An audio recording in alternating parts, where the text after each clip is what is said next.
So I knew what I was going to do since I was a little kid. So before I went in the military, I took a year off and traveled and just went snowboarding, surfing, skiing, biking. I was like, all right, I know what I'm about to hop into. I thought I knew. And then I was like, if I'm going to sacrifice this, I'm going to blow off a little steam first. So I did that. And then I went in at 19 and then went to basic training in the Navy. I'll never forget when I got there. I was like, man, I must be at the wrong spot. They gave me a prison uniform. I was like, I'm marching around singing these weird songs. Like, this is not what I signed up for, right? But, my dad was in the Navy, and you always think the Navy. And then I was like, man, please tell me after I get out of basic training that this is going to change, right? And, all the shipmate stuff and dungarees and bell bottoms. I was like, oh, God, did I make a huge mistake? And then I got out of basic and out of Great Lakes and went in A school, went down to Florida. I was in Pensacola. And all I did there was prep, right? My school that I had to go through for parachute rigger was only like 3 weeks long, but it didn't start for over a month. So I got all that time to prep to go out to Coronado. So all I did was run and swim. And that worked out great for me because when I got to Coronado, I was prepared. And then got to Buds. And then that was like, okay, I'm in the place I'm supposed to be, right? I'm going to go be a frogman. I'm going to be a commando. And then talk about a kick in the nuts, the best kick in the nuts you've ever had in your life. But you were like, holy crap, this thing's living up to what it says it is, right? And being there, man, like you always think, like we always assess ourselves. And I was like, how the hell am I still here every day, right? Because you look around you, man, you're surrounded by the top of the top in the world as far as like tactical athletes, right? These dudes are studs. And here I am, this little young dude from Maine, right? Doesn't know his ass from his elbow about anything in the military, really, right? What I'm getting into. And then all of a sudden I'm there, I'm progressing. And I made it all the way to phase 3, my first go around. And I was just like, holy crap, how did I do this? And it's just one foot in front of the other, right? It's like eating an elephant, right? One little bite at a time. Just I use that reference a lot. Surviving, right? And then all of a sudden it was like, after Hell Week, when I started having problems with my health, never really thought two things about it. I was like, what the hell's going on? I started slowing down a little bit, started getting pain everywhere. And I just thought it was chalk it up to your normal pain of getting driven into the sand every day, right? But I started getting like arthritic and I wasn't healing and recovering. I didn't know what was up, but I go back and look at it after Hell Week, we all had pneumonia and cellulitis. So they pumped us full of antibiotics. And then I progressively got worse through training. And all of a sudden, all those little aches and pains I had became major aches and pains. And then I gutted it out through phase 2, got into phase 3. And then phase 3, all your times, are cut. You have to perform better. Luckily for me, in first and second phase, I was already running phase 3 times. And by phase 2, I was swimming phase 3 times. So in the obstacle course, I was crushing it. I was light and I was fast. And all of a sudden, I was struggling. And it wasn't just struggling physically, but mentally as well. Not sleeping, just, my mind going a million miles an hour, nothing, not the confident self I used to have, couldn't figure it out what was going on. And then I was having problems with like migraine headaches. And, back then I had no idea what any of this stuff was. So I got med rolled in phase 3 before landing out. And they were like, hey, man, we got to try to figure out what's going on with you. We obviously know something's up. You have tendonitis in every part of your body. It's buds. A lot of guys get this, but you're not recovering and responding to the treatment that we're giving you. They just pumped me full of NSAIDs. And I was doing, physical therapy every day, with all my buddies in PTR. But, I just watched my class graduate. Now, that was like major kick in the nuts. Wow. Watching all your bros that you were in there with graduate. And I was like, I'm not staying here any longer. I need to class back up. I don't care what happens to me. Get me back in. And that's what I did. I classed back up. I was with 214 originally and then classed back up with 216 and then just gutted it out, nose to the grindstone, got through my land nav phase, got in through small arms and was in demo. And we were getting ready to leave for San Clemente Island. And we were doing our 14-mile run. And I stepped in a hole, heard a loud pop. And I was like, oh, shit. Didn't fall out of the run. Hurt really bad. And then the next day I went to get out of bed and I couldn't lift my leg up. And then in Buds, nothing slows down, right? I still had a 4-mile time run. I had a 2 nautical mile swim.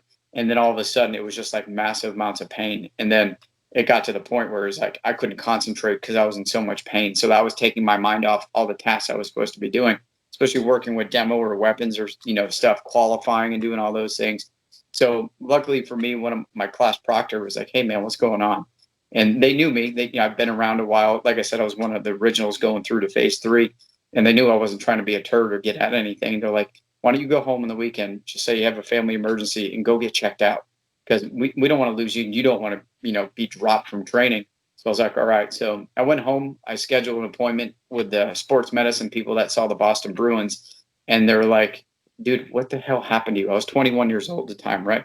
They're like, you look like a 70-year-old with X-rays and MRIs. Wow. Like, you have arthritis in your hip. They're like, you have tendonitis in every joint in your body pretty much, and you have nerve damage. And they're like, the skin's peeling off your hands and your fingernails are ridging, right? I'm like, okay, yeah, just tell me the bottom line. What is going on? Can I still do all these things? They're like, I'm sure you psychologically you can do it, force yourself to do them, but they're like, physiologically you shouldn't be doing this. So like, you have arthritis in your hip and you're 21. They're like, if you take one bad hit on that hip, it's going to break. So I went back to my medical records and showed, my class proctor and the docs, and they were like, what the hell is going on with you, dude? Like, you aged overnight. We have no idea what's going on. But they're like, look, man, we can't in good conscience send you to the island. But they're like, we'll put you in PTR and keep you as long as we can until we figure out what's going on. So they did that. They sent me, I was at SEAL Team 5. They put me over there to work in the loft because I was a parachute rigger. So they're like, we'll take care of you, just do what we ask you to do, and, we'll get you back in training as quick as possible. So this was in the late 90s, man. If you know anything about then, it was, if you sneezed, you were out, right? Like, they didn't need people then. And the budget was real tight. And the other thing is that they were undermanned in the fleet with certain rates, right? So I was a parachute rigger. They were undermanned at the time, and they need them. So they always tried to pull me to the fleet. But I went in under what was called the die-farer contract, and it said if I got hurt or anything happened out of my, my own power, why I didn't complete training, as long as I didn't quit, that I could get out or, reassigned to another spot like special boat units or EOD or something. And I was like, man, I was like, I wouldn't want to be a SEAL. It's the only reason I came in the military. I don't want to do anything else. If I can't do this, get me the hell out of here. So they kept me in, they kept fighting him. But my command master chief at the time was getting ready to leave. And he was like, hey, I'm leaving. I don't know who's, when the next person come in to replace me, they're going to protect you like I have. So he's like, do you want to you don't want to go to the fleet, right? I was like, hell no. I was like, I'd rather die than go to the fleet. And he's like, all right, we'll help you get a medical discharge, and then we'll get you a waiver to get back in. So that's what happened. So they put me out with 10% with severance. But when I hit the VA, I was at 80%, right? Wow. So this is 21 years old. I had no idea about the VA, how it worked, or, trying to get higher disability ratings. That's just legitimately what I had on paper and didn't know to, say anything else. Right. And so I was like, okay, no big deal. I'll use this. And I was in voc rehab going to college, University of Southern Maine. I was going to get a business degree. And I was like, man, this is not where I want to be. Right. I was like, this is cool. I've got all these benefits provided for me, but I want to be a frogman. I want to get the hell back in now. So I started going back to the recruiters, and they were like, what? 80% disability? They're like, no. They're like, you're not coming back here. Plus, we're not taking prior service, right? So Navy was like, no, don't even bother coming here, buddy. So I was like, oh, I'll go be a PJ, right? Oh, that's still, scuba and Halo and all these cool things. Air Force is like, hell no, 80%. Nope, not taking prior service anyway. So did that for a little bit. And then I was like, I'll go be a Ranger. So to the Army recruiters, the Army was like, yeah, we'll try to get you in. And then they went down every avenue they could. Door slammed in my face. Nope, not going to happen.